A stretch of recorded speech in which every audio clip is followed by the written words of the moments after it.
he committed crimes against us.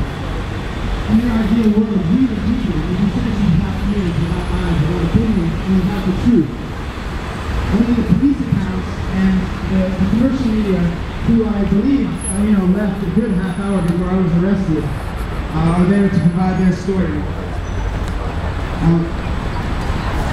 Essentially, it's our word against theirs. There was a student who was tacked on by a felony charge. We have several eyewitnesses who can for sure say that that charge is not true. But unfortunately, against the words of law enforcement, our word is not as good as theirs.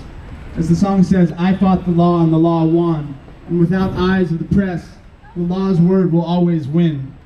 We know them to be in the wrong, and the law will continue to win as they continue to ignore and abdicate each and every one of our First Amendment rights. As our fellow arrestee said before the dispersal order, our First Amendment rights are like a muscle. We have to exercise them to keep it strong. But with the unlawful arrest and detainment of so many, especially journalists, the First Amendment rights, in their ideal world, our muscle would be shackled, trapped, immobilized. Our muscle would atrophy, wither, and die.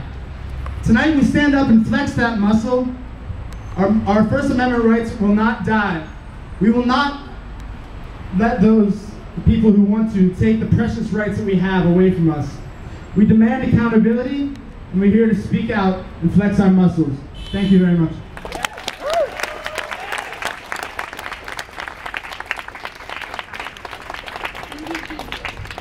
At this time, I would like to welcome Emily Rome to the microphone.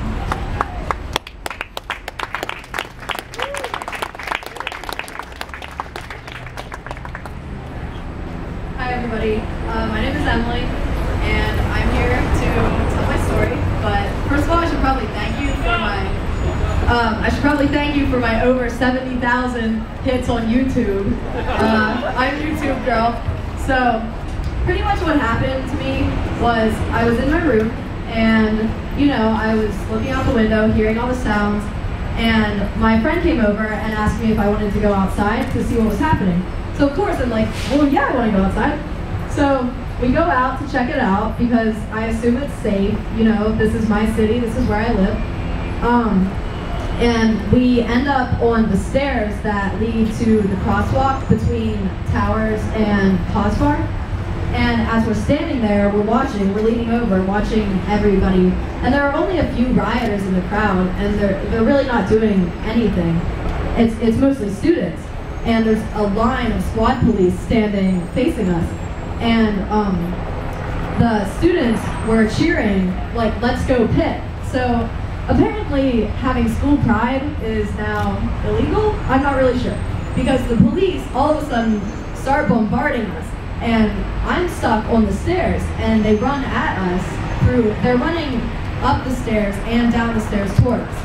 And we really have nowhere to go. It's either jump off, which none of us were about to do, or stay there and deal with the police. So as they're running at us, they're throwing tear gas bombs, and one of them actually hit me in the head.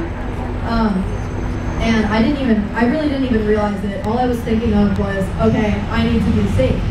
So after it sort of calms down a little bit, my friend Catherine, who was with me, tells me, Emily, you're bleeding. So I check my head and I'm like, oh wow, I am bleeding.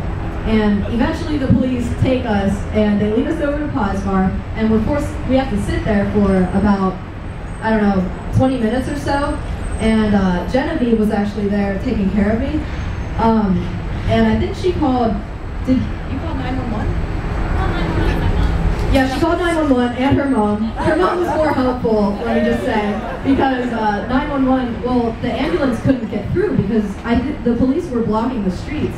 So I was lucky that my injury was not as severe as it could have been, because I mean, I was bleeding, but if it would have been worse, there could have been a lot more serious consequences.